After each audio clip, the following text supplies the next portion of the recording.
Continuamos con el tema 1 de Derecho Procesal Civil 3. Habíamos explicado anteriormente, vamos a recapitular, habíamos explicado anteriormente lo que era la casación. Di un concepto genérico, sencillo y preciso para que ustedes pudieran entender qué es la casación. Hablamos de los antecedentes históricos, ¿verdad? En Roma, en la Edad Media, luego hablamos el antecedente histórico en Francia, en España, Italia, ¿ok? Ahora vamos para concluir con este tema, vamos a hablar lo que es la casación en Venezuela, sus antecedentes históricos. La casación venezolana comenzó en el año 1524.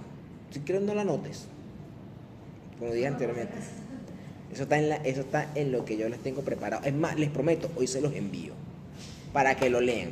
O sea por cultura en general y cuando sean para el examen estudien bastante. 1524, en el Consejo de Indias. Este Consejo de Indias fue creado con la finalidad de revisar los fallos. Está aquí, anotado. De revisar el fallo, pero para esa época existía monarquía aquí en Venezuela.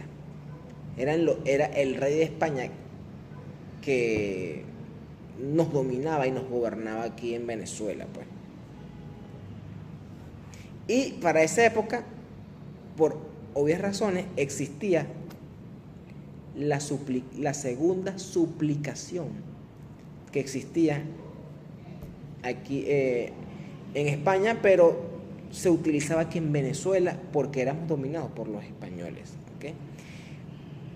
En ese intríngulo fue creado el Tribunal de la Real Audiencia por medio de virreyes, oidores, oficiales de audiencia, capitanías, gobernadores, que eran los que resolvían esas situaciones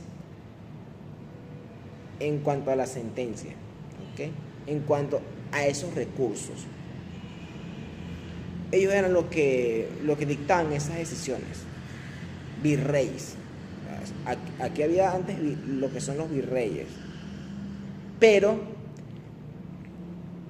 con el decreto del libertador Simón Bolívar, el 6 de octubre del año 1817, al recuperar la libertad, la independencia en nuestro país, Bolívar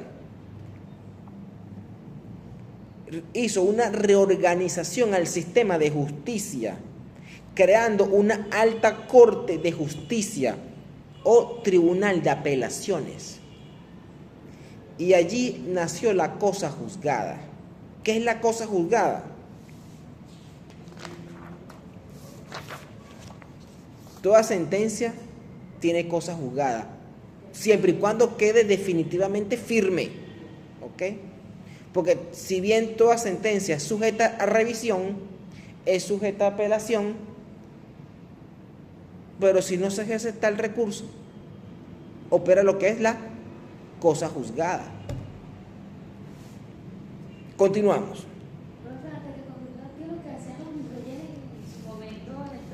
Dictaban, resolvían, tenían el poder del rey. Por eso le llaman virrey, porque yo soy el rey en España. Yo estoy en España. Y tú estás en Wakanda, mentira, en África, y yo te mando a ti como virrey. Ve tú y gobierna en mi nombre en tal sitio. Eso es virrey. O sea, que ellos tomaban decisiones en nombre del rey. Porque el rey no está allá. El rey está en España. Y lo hace como del acto de buena fe, por así decirlo. Vamos a decirlo así. Ellos allá eran virrey. No eran rey, eran virrey porque yo lo designé al virrey para que gobernara en mi nombre allá. O sea, yo mando ya también. Pero tú, lo que yo diga, tú debes cumplir lo que yo diga. ¿Ok? Eso es virrey. Continuamos. En la Constitución del 11 de agosto del 1819 fue creada la Corte Suprema de Justicia. Imagínense, aquella época, ¿no? Pero en la Constitución del 6 de octubre de 1821 se aprobó lo que es la Ley Orgánica del Poder Judicial para aquella época, ¿okay? Donde establecieron dos tipos de recursos, igual que en España.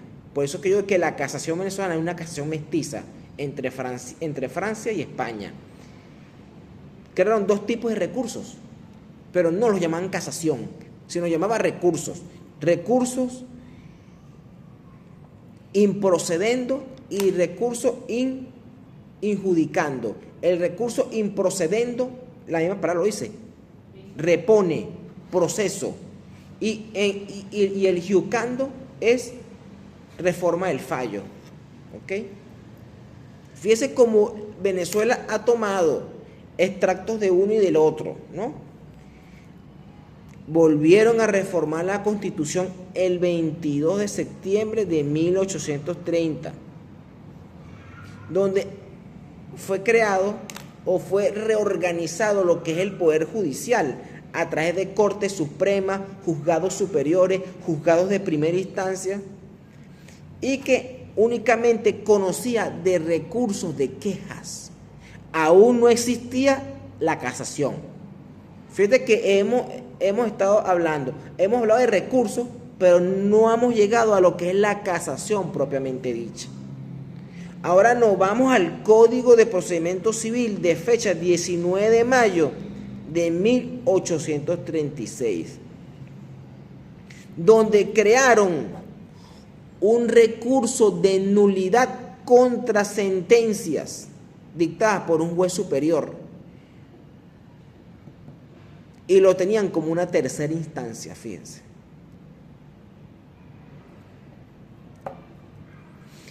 Luego viene la Constitución del 24 de diciembre de 1858.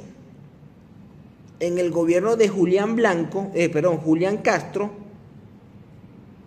en el artículo 121 estableció la obligación que tienen todos los jueces en el territorio de la República de motivar sus fallos so pena de incurrir en violaciones. ¿Ok? Ahora bien, tras el inicio de la Guerra Federal, el 22 de marzo de 1859, durante el periodo de Ezequiel Zamora, nace la Constitución Federal del 22 de abril de 1864. Y allí fue creada la Corte Federal. O sea, la Corte Suprema quedó extinta y se fue creada la Corte Federal por el tema de que en ese momento había guerra. Pero en el año 1864, cuando Guzmán Blanco asume el poder, él fue el primero que creó el 13 de junio de 1876 la Ley de Casación Nacional. O sea, Guzmán Blanco tuvo que haber pasado desde 1524 hasta el año 1876 que aquellos juristas comenzaran a hablar de la casación. Entonces crearon la Ley de Casación Nacional, comenzando con reforma de leyes viejas a leyes nuevas en el Código de Comercio, Código Civil y Código de Enjuiciamiento Penal venezolano. Así lo llamaban antes.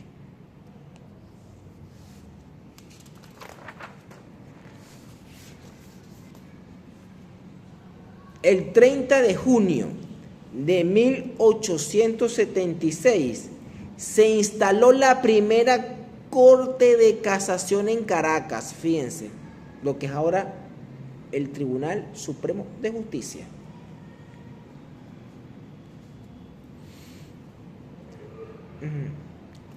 aquí, el 1 de mayo de 1879 se estableció la Alta Corte Federal y la Corte de Casación. Teníamos la Corte Federal y la Corte de Casación. Y estas fueron unificadas para resolver temas de sentencias contradictorias, como veníamos hablando en los otros países, y unificar criterios, porque ¿cuántos estados tenemos aquí en Venezuela? Ok, y en esos 22 estados hay jueces de un estado a otro que dictaban decisiones que, aunque los casos eran muy similares, sus opiniones eran muy contradictorias, y esto da pie a que, conforme a la jurisprudencia, unifiquemos criterios. Vamos a unificar y crear una sola decisión para no incurrir en actos contradictorios. Por esto es que nace la casación, y para que el juez de última instancia no infrinja normas de orden público y de carácter privado, ¿okay? No cometa en una errónea interpretación, una falsa aplicación y una violación a una máxima experiencia. Eso lo hablamos después. Tenemos la Constitución del 4 de abril de 1881, que es cuando Guzmán Blanco incorpora la Corte Federal con la Corte de Casación. Las unifica ya, pues, en definitiva. Y el recurso de casación fue modificado. Le agregaron lo que es la cuantía. Eso lo vamos a hablar después.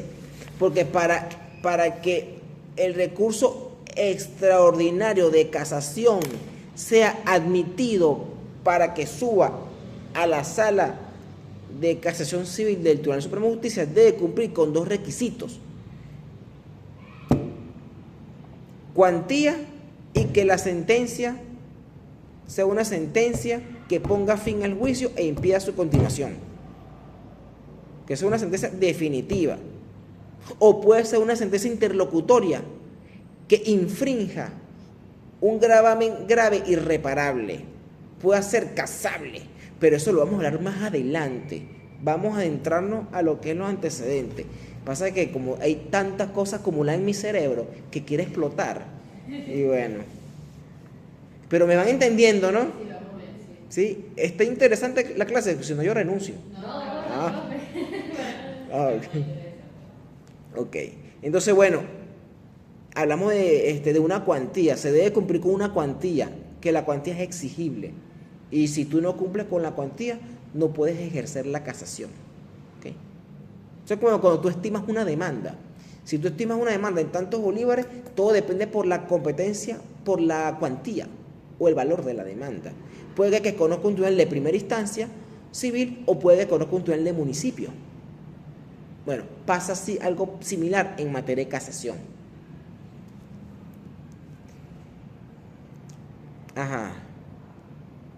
Viene lo que es el 6 de junio de 1884, que en el recurso de casación le agregaron la perención y las costas, y hubo una modificación a la cuantía.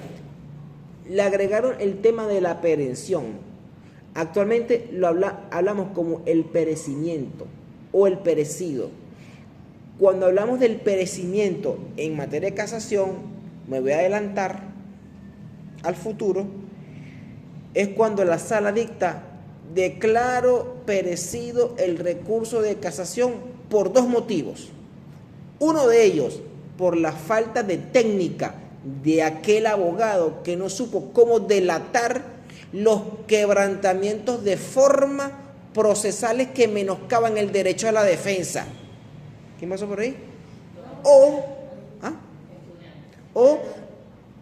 no supo delatar un quebrantamiento de una errónea interpretación de la ley una falta de aplicación en la ley, una falsa aplicación, porque una cosa es falta, otra cosa es falsa.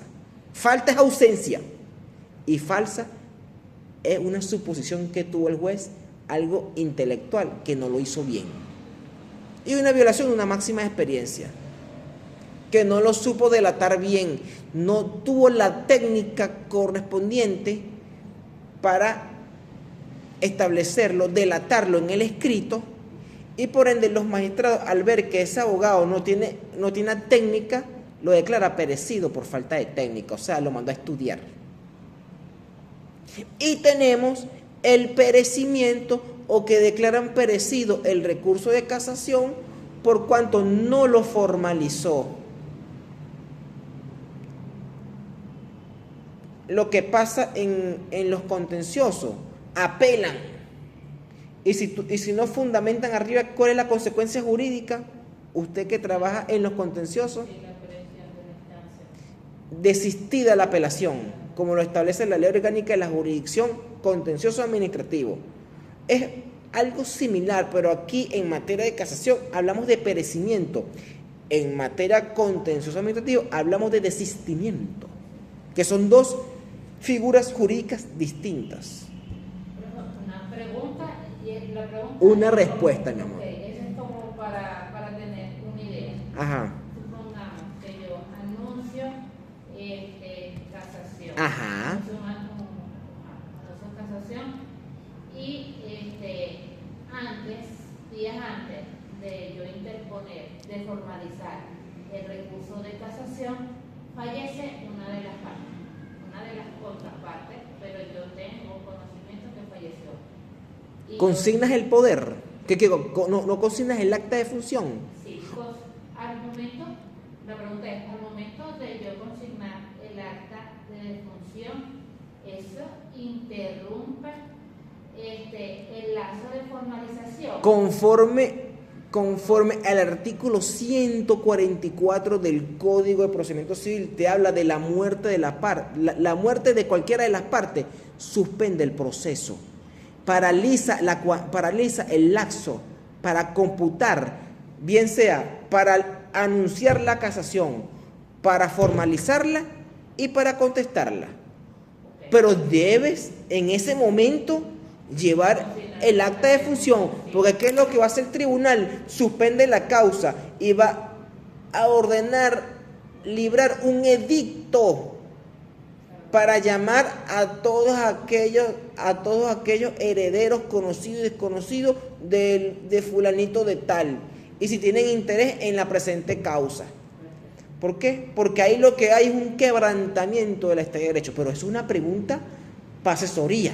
Eso no lo hablamos ahorita, Dios mío. Yo pensé que me iba a preguntar algo del tema. Pero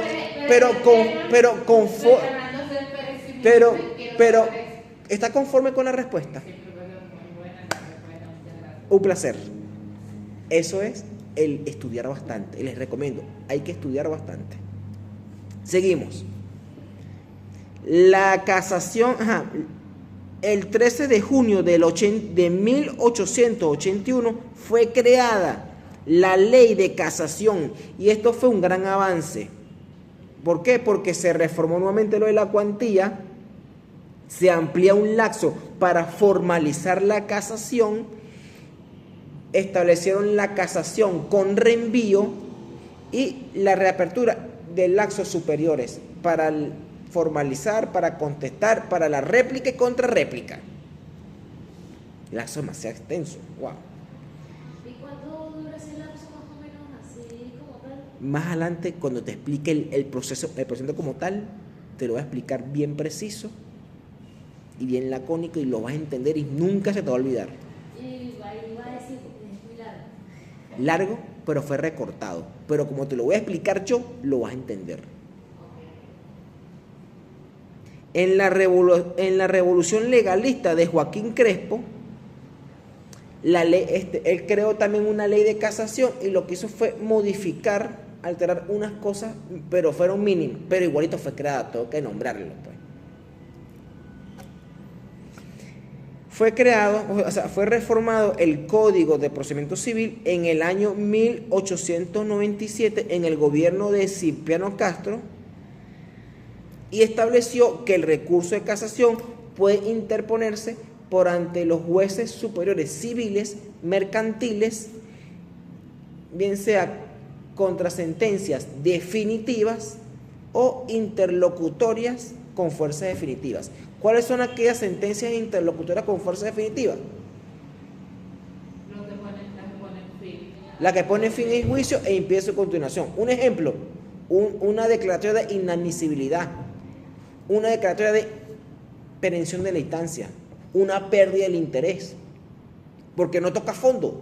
Al no tocar fondo, estás de alguna forma alternativa de poniendo fin a un juicio, sin trabar litis. ¿Me expliqué? Okay. Pero pero el Código de Procedimiento Civil fue nuevamente reformado el 27 de abril de 1904 por Julián Castro, donde unificó la Corte Federal y la Casación. La han venido unificando desde mucho tiempo atrás, pero bueno, sí, no, pero bueno, ya por fin la unificaron. La Constitución del 21 de diciembre de 1921,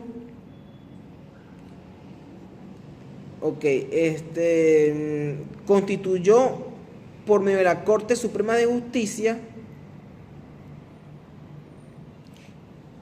que la Corte conoce por apelación, no debe existir casación. Bueno, pero viene algo muy importante. El gobierno de Marcos Pérez Jiménez, cuando creó la Constitución del 11 de abril de 1953, él volvió otra vez a la Corte Federal y la Corte de Casación. Eso es un va y viene. Yo los unifico, yo los separo. Yo los unifico, yo los separo. O sea, yo los caso, yo los divorcio. Yo los caso. Esto ha sido lo que ha pasado aquí en Venezuela. Él los volvió a constituir, Corte Federal y Corte de Casación. Creó la ley orgánica de la Corte Federal y la ley orgánica de la Corte de Casación. O sea, a cada uno les creó sus propias leyes. Pero con la Constitución del 23 de enero de 1961,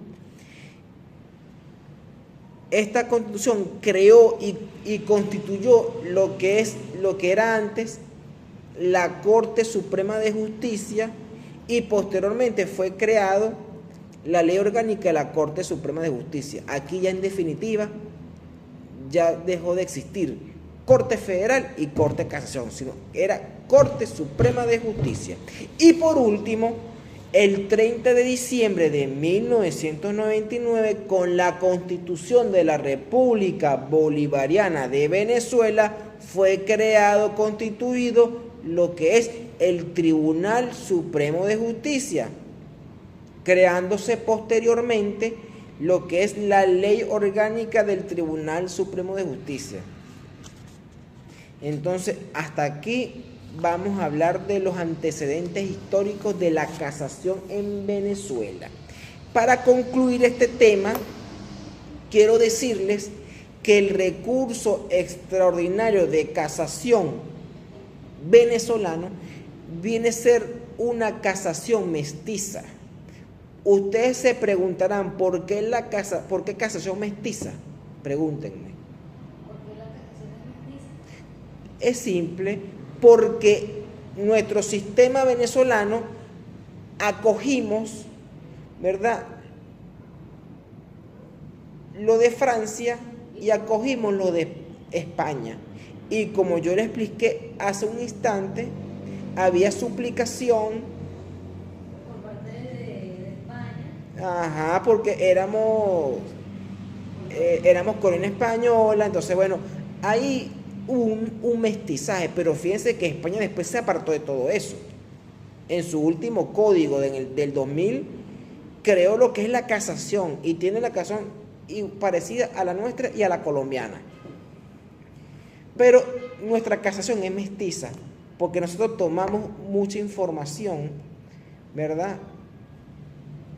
La de Francia y la de España. ¿Por qué la de Italia no? Porque la de Italia es una copia de Francia. Que funcionó como en cada sector. ¿Ah? Que funcionaba como que cada quien por su lado. Por Claro. como... Los estados en Italia, sí, claro, Milán, Genova, tal, pero después, cuando quedaron anexados, sucedió lo que pasó en Francia también. Y lo que pasó también aquí en Venezuela. Debe existir una uniformidad de criterios, una uniformidad en la jurisprudencia, unificar criterios para que no hayan sentencias contradictorias. Por eso, esa es una de las razones por qué fue creada la casación, y no de ahorita, muchos años atrás. ¿Alguna duda hasta aquí? No, profe. O sea, les hago un examen, ahorita sacan 20. Por lo menos 17. ¿Tienen alguna duda? ¿Cómo les pareció el tema 1? Estos son los antecedentes. Ya puedo dar por terminado y visto. Sí, Ok. de todas maneras, Ustedes van leyendo en la su noche, clase. cuando nos manden lo de la guía, ya para la Sí. siguiente clase, Al finalizar- alguna duda, Al finalizar la clase, vamos a estar en contacto en la noche. Cuando terminemos la clase, compartimos los números telefónicos y creamos el grupo, ¿ok? Ok. Porque a veces que en algún momento le toque ir al tribunal y no le dé tiempo de Ujú. ir, o Claro. no sé. No, yo siempre voy a tratar de cumplir responsablemente, asistir para darle las clases. La única forma que no logre venir, yo les paso un mensaje un día antes. Mira, no voy tal día, pero vamos a recuperar esta clase en tal día. Ok. Mira, este es un tema corto que lo podemos hasta matar hoy mismo si es posible. Pues que vean, porque esta es una materia larga, extensa. El primer bloque es extenso. Casación. ¿Qué hora es? Las 3:40. 3:40. ¿A qué hora salimos? A las 4. Faltan como 4:15. Porque es de 2:15. ¿A qué hora? Ay, no, si mal con las matemáticas. De 2:15 a... De 2:15 a 4 de la tarde, a 4:15. Creo que son... No, son 2 horas. Sí, 2 horas. Entonces, bueno, nos queda todavía bastante. Sí, entonces, bueno. Vamos ahora, finalizado el tema 1, como lo veníamos conversando, todo lo que tiene que ver con los antecedentes de recurso de casación y todo lo explicado en clase, vamos al tema número 2. El tema 2 tiene que ver con conceptos fundamentales. La casación como medio de ejercer el derecho de impugnación, sus limitaciones de tiempo y espacio. La casación no es un órgano consultivo. La casación no es tercera instancia. La casación de oficio. La concentración procesal del recurso. Este es el tema número 2.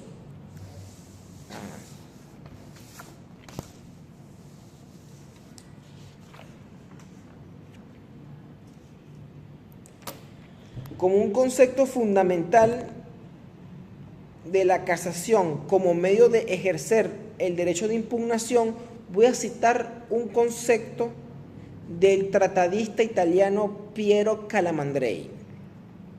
Él dice: es un instituto judicial consistente en un órgano único del Estado, Corte de Casación, que a fin de mantener la exactitud y la uniformidad de la interpretación jurisprudencial dada por los tribunales al derecho objetivo, examina solo en cuanto a la decisión de las cuestiones de derecho las sentencias de los jueces superiores cuando las mismas son impugnadas por los interesados mediante un remedio judicial. Eso es un concepto fundamental por el tratadista italiano Piero Calamandrei, del concepto del recurso de casación. Pero yo cité dos conceptos más. Tenemos el concepto de Humberto Cuenca. Es una acción de nulidad autónoma y con procedimiento propio que revoca la sentencia violatoria de la ley para impedir que el fallo afectado por una de las formas o fondos alcancen la autoridad e inmutabilidad de la cosa juzgada. Citado textualmente como fueron esos dos conceptos para ellos de qué es la casación, yo voy a decir, para mí la casación es un recurso extraordinario que se interpone en razón de que la sentencia dictada por un tribunal de última instancia o segunda instancia conforme al segundo grado de jurisdicción violenta, vulnera, transgrede, quebranta cuestiones de interpretaciones a la ley, al derecho, cuando es materia de fondo, y cuando es materia netamente procesal, es violaciones al derecho a la defensa por vicios en el procedimiento. Básicamente eso es la casación. Atacar porque se evidencian defectos de formas y defectos de fondo. Eso es lo que es básicamente un concepto, palabras más, palabras menos, lo que es un concepto de casación. Disculpe, pero lo que pasa es que le estoy pasando a ella la foto de la mamá. No se preocupe, cuando terminemos la clase se la puedes pasar. Podemos continuar, sí. Tranquila, lo importante es que me presten atención porque si anotan, si se pasan los teléfonos, pierden el hilo. No se preocupe, yo no dije nada, sino vi y tal, pero... Ajá, continuamos. Al hablar de los conceptos fundamentales ya citados, puedo tocar, vamos a hablar las limitaciones de tiempo y espacio. El recurso de casación tiene limitaciones en cuanto al tiempo y en cuanto al espacio. ¿Por qué? Cuando hablamos de plazos o lapsos, estos mismos pueden vencerse. Ejemplo, el juez superior dicta una sentencia, lo dicta dentro del lapso legal correspondiente, no hace falta notificar a las partes, comienza a correr o a transcurrir ope legis el lapso para ejercer el recurso de casación. Pero ¿qué pasa si la parte no cuenta bien sus lapsos y se le vence el lapso de casación? Ya no lo puedes ejercer conforme al principio de preclusión de lapsos procesales, porque tú tienes un lapso de 10 días para interponer un recurso de casación, lo cual no hiciste. No, que no me notificaron, no había necesidad de notificarte porque la sentencia salió dentro del lapso. Ahora, si la sentencia sale fuera del lapso, el juez indudablemente debe notificar a las partes conforme al 233 y 251 del Código de Procedimiento Civil. Por cuanto la sentencia salió fuera del lapso legal, hay un quebrantamiento de la estadía de derecho. El tribunal está en la obligación de notificar a las partes para que comience a transcurrir el lapso para la interposición del recurso de casación. Pero ¿qué pasa si el recurso de casación fue interpuesta dentro del lapso? El juez va a analizar si cumple con los requisitos de la cuantía y que la sentencia ponga fin al juicio o impida su continuación. Y si aquella sentencia no es recurrible de casación, lo puede declarar inadmisible. Allí operaría un procedimiento que se llama recurso de hecho, ante la negativa del recurso de casación. Yo recurro de hecho, pero eso no lo voy a hablar ahorita, lo vamos a hablar después. Dando unos simples ejemplos. ¿Qué pasa si el Tribunal Superior admite el recurso de casación? el día 11 lo admite y ya comienza a transcurrir ope legis, lo que es el lapso de 40 días para formalizar la casación. Ahora bien, estamos hablando de los lapsos, el tiempo y el espacio, donde yo voy a formalizar el recurso de casación. Dígame, ¿dónde lo hago? Ante el tribunal, ante la sala política, ante la sala de casación civil. Ah, muy bien. Claro, yo no lo puedo hacer en el juzgado superior. Yo debo hacerlo en la sala de casación civil del Tribunal Supremo de Justicia. Yo formalizo allá. ¿Qué pasa si me admitieron el recurso de casación, pero yo no formalizo? Se declara perecido el recurso de casación ante la falta de interposición de la formalización. Es una sanción que le recae a la parte recurrente en este caso. Pero ¿qué sucede si presenta o promueve la formalización en la sala civil?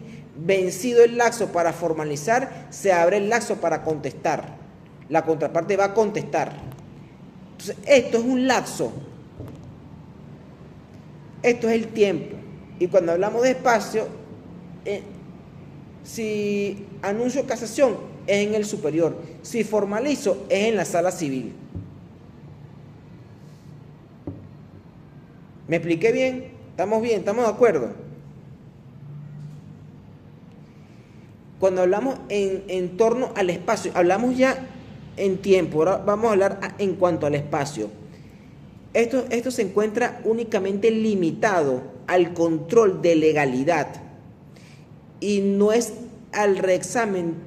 La sala civil, los magistrados de la sala civil no van a conocer sobre los hechos, sino van a conocer únicamente sobre el derecho, porque los hechos ya fueron resueltos en instancia. Yo únicamente voy a velar a través del control de legalidad que ese juez superior supo de alguna forma adecuadamente entablar los hechos con el derecho, o sea, que ese derecho no haya sido menoscabado. Eso es lo que va a determinar los magistrados de la sala civil, que el juez no haya incurrido en una errónea interpretación, o sea, que interpretó mal la norma, o sea, eso es lo que los magistrados van a detectar. Entonces, esto es el espacio. ¿Alguna pregunta hasta aquí? Por ahora no. Ok. Entonces, ya hablamos de sus limitaciones en tiempo y espacio. Ahora hay un punto que se llama: la casación no es un órgano consultivo. La casación no es un órgano consultivo, la casación es un recurso extraordinario de carácter jurisdiccional, que la finalidad es cumplir con una correcta y recta y sana administración de justicia y que las sentencias sean uniformes, que no hayan contradicciones, como lo veníamos hablando desde los antecedentes, y el debido respeto a las constituciones y a las leyes. Esto es lo que es la casación, no es un órgano consultivo. ¿Alguna pregunta? Esto sí lo hice aquí un poquito más resumido, para no a ustedes no. La casación no es una tercera instancia, este es otro punto.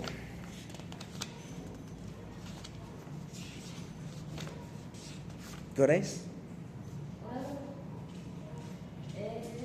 ¿Qué pasó? Profesor, 3:58. Quedan 15 minutos. Ajá. Bueno, tenemos que la casación no es una tercera instancia. A las partes les debe quedar claro que no pueden tomar el recurso de casación como una tercera instancia, ya que la casación es un recurso de carácter extraordinario que se deben cumplir con ciertos parámetros, ciertas técnicas, ciertos requisitos, y que estos no versan sobre hechos. Estos versan únicamente por cuestiones en materia de derecho. La sala civil conoce de derecho únicamente, no conoce de hechos. Los que conocen de hechos son los demás tribunales, de superior para abajo. Entonces, al igual como en la materia de amparo constitucional, que hay abogados litigantes que toman el amparo como cuando ejercen acción de amparo contra decisiones, que lo hacen como una tercera instancia. Igual pasa en materia de casación. La casación, palabra cierta, la casación no lo pueden tomar como una tercera instancia. Yo en la guía que les preparé, les cité una sentencia de la sala penal que habla muy pormenorizadamente en cuanto a una denuncia sobre temas de hechos, que ellos le hicieron saber al formalizante que esto no es una tercera instancia. Si tú delataste un recurso de casación y lo formalizaste, debes hacerlo. Si evidentemente se puede verificar que hay quebrantamiento de normas sustanciales o normas procesales, una errónea interpretación, una falta de aplicación, una falsa aplicación o una violación de una máxima de experiencia. Entonces no puedes tomar esto como una tercera instancia. Y ahí, bueno, les pasó el regañito. Se descargan la sentencia con tiempo y la leen completa. Yo nada más le hice una síntesis bien sencillita. ¿Alguna duda hasta aquí? ¿Segura? De todas maneras, leemos la guía y No, léanla y eso para consumo de ustedes, de vida. una duda en la siguiente clase se la haremos saber para... Las preguntas son hoy, al final de la... Ya después de la semana que viene voy a darles otros temas. No sea así, Creo que una pregunta. ¿Y si el juzgado superior, Ajá. pero, y el juzgado superior no toma en cuenta, ni siquiera menciona en el escrito de la sentencia mi apelación, los hechos, las denuncias que yo hice en el recurso de formalización de apelación, no lo toma en cuenta, sino que se limita a decir a la dispositivo del fallo? O sea, tú quieres, quieres decir que una ausencia, una omisión de pronunciamiento. Sí, sobre los hechos que yo denuncié en la apelación, ahí donde lo englobo, ¿Dónde lo engloba? En materia de casación, Ajá. como un defecto de forma. de forma. Sí, porque una omisión de pronunciamiento, un silencio de prueba. En materia de silencio de prueba, una omisión de pronunciamiento, el juez no se pronunció sobre este tema, sobre este punto. Pero no puede decir que el pronunciamiento fue genérico, no, debes delatar errónea interpretación. Pero aquí hay una ausencia total y absoluta. Ujú. Pero no lo marques en base a hechos. Vete directamente al derecho. Por el tema de las técnicas. Vámonos ahora a lo que es la casación de oficio. La casación de oficio es una potestad exclusiva que tiene la Sala de Casación Civil del Tribunal Supremo de Justicia, que aún y cuando se hayan anunciado el recurso de casación, hayan formalizado el recurso de casación, los magistrados de la Sala Civil están en la potestad de no solo revisar, de reexaminar o de estudiar los argumentos de las partes en cuanto a los vicios de forma y de fondo que fueron detectados, sino que ellos pueden observar más allá de lo alegado por el formalizante del recurso. Ellos pueden observar, pueden verificar y evidenciar de que aun y cuando el formalizante no delató ese vicio de forma o de fondo, ellos de oficio pueden declararlo. Por eso es que hay sentencias que ustedes ven por allí que dicen la sala civil casa de oficio. Casa de oficio de la sentencia del superior segundo, tercero, cuarto, quinto. Casa de oficio. Porque ellos observaron, evidenciaron una violación o un vicio, bien sea de forma o de fondo, que atenta contra el derecho constitucional, contra el derecho a la defensa, tutela judicial efectiva, y que lo vio grotesco, que por eso es que ellos casa de oficio. Interesante este punto, ¿no? Bueno, entonces en materia civil hay casación de oficio. Le cité aquí una sentencia de reciente data, de sentencia 362 del 11 de mayo del 2018, donde la Sala Constitucional del Tribunal Supremo de Justicia señaló que la casación de oficio es un deber constitucional que obliga a la Sala Civil a revisar todos los fallos sometidos a su conocimiento, independientemente de que el vicio sea de forma o de fondo. Aquí yo le cité la jurisprudencia, sencillita, para que la lea, el extracto. ¿Oyeron? ¿Alguna pregunta hasta aquí? Ay, ya vamos a meter el tema, ¿no? No puede ser, qué rápido. No, habla de una vez. Habla ahora. ¿Vas a hacer alguna pregunta? Por ahora no, pero quisiera leer la guía para decir en la siguiente clase porque usted no deja. No, porque la siguiente clase voy a hablar del tema 3 y 4. No, el tema 3, bueno, dependiendo, no sé, el tema 3 es corto, creo. No, es corto el tema 3. El 4 sí es un poquito más larguito. El cuarto es interesante. Por eso le dice que como usted dijo de que el tema 3 es medio... Te voy a dar 5 minutos para que me hagas la pregunta la semana que viene. Pero no una pregunta como la futura doctora Joana, que, como dicen por ahí, toda consulta. Echando broma, vale. Son dudas que me van dando las clases y son preguntas que vienen A la mente, se te está bajando así del contencioso. Bueno, continuamos con la clase. Viene el último punto que es de este tema, que es relacionado a la concentración procesal del recurso. Bueno, la concentración procesal del recurso tiene que ver que este recurso de casación solo procede contra sentencias definitivas que pongan fin al juicio o impidan su continuación, como sentencias interlocutoras con fuerza definitiva y sentencias interlocutorias que generen un gravamen irreparable, un daño irreparable, ¿ok? Siempre y cuando se hayan agotado las vías ordinarias, porque existen vías ordinarias y vías extraordinarias. ¿Cuál es la vía ordinaria? El recurso de apelación. ¿Cuál es la vía extraordinaria? El recurso de casación. ¿Ok? Entonces, bueno.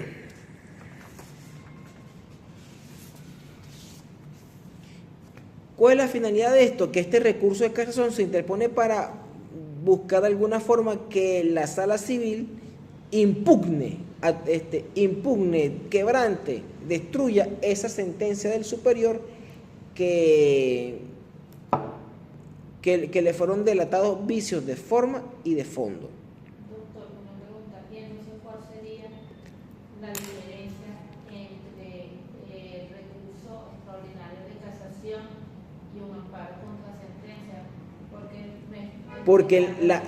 Porque el amparo, o sea, el amparo es una acción, no es un recurso.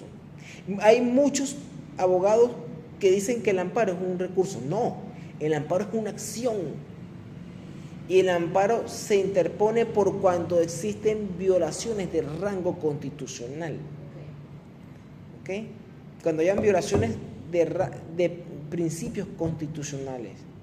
Para eso es que utilizamos el mecanismo o la vía de la acción de amparo. ¿Y el recurso de casación es para qué?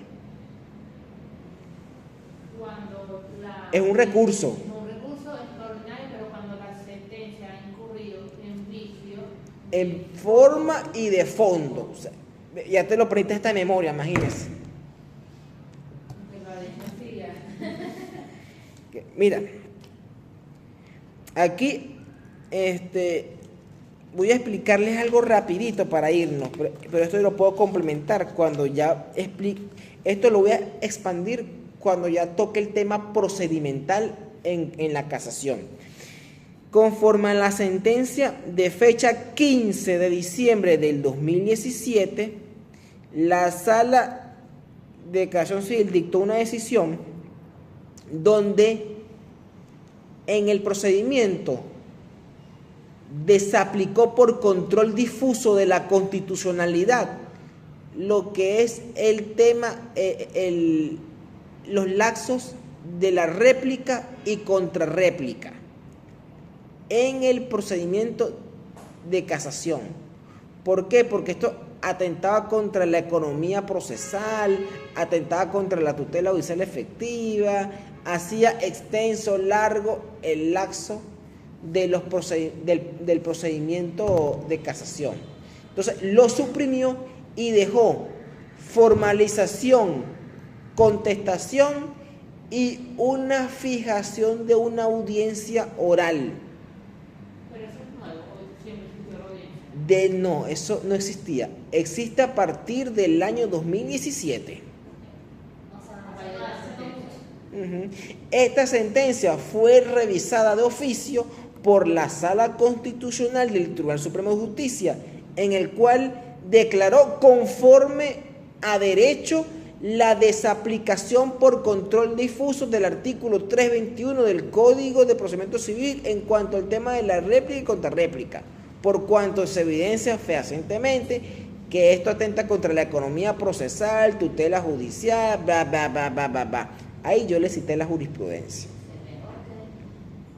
Entonces, estas son unas perlitas que les estoy lanzando, que no cualquiera por allí las agarra.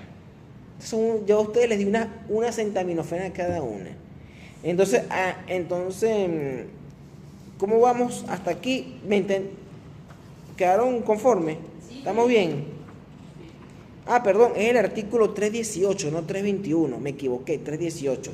Lo que se desaplicó por control difuso de la inconstitucionalidad es el 318, no el 321, perdón, corrijo. Entonces, bueno, fíjense, ¿alguna duda hasta aquí? Aquí yo les cité la jurisprudencia, ¿sí? Las voy a enviar hoy mismo a la clase. Ya estamos listos. Ya terminamos. Entonces, bueno, ¿alguna duda, alguna pregunta hasta aquí? Profesor, usted pone la sentencia que da aquí para los exámenes. La sentencia. No, mis exámenes no son, no me gusta hacer exámenes que si desarrollame esto, no, mis exámenes son prácticos. Lo que está aquí, mi examen no sale de lo que yo les mando a ustedes. Pero son que sí, de verdad, Buenas.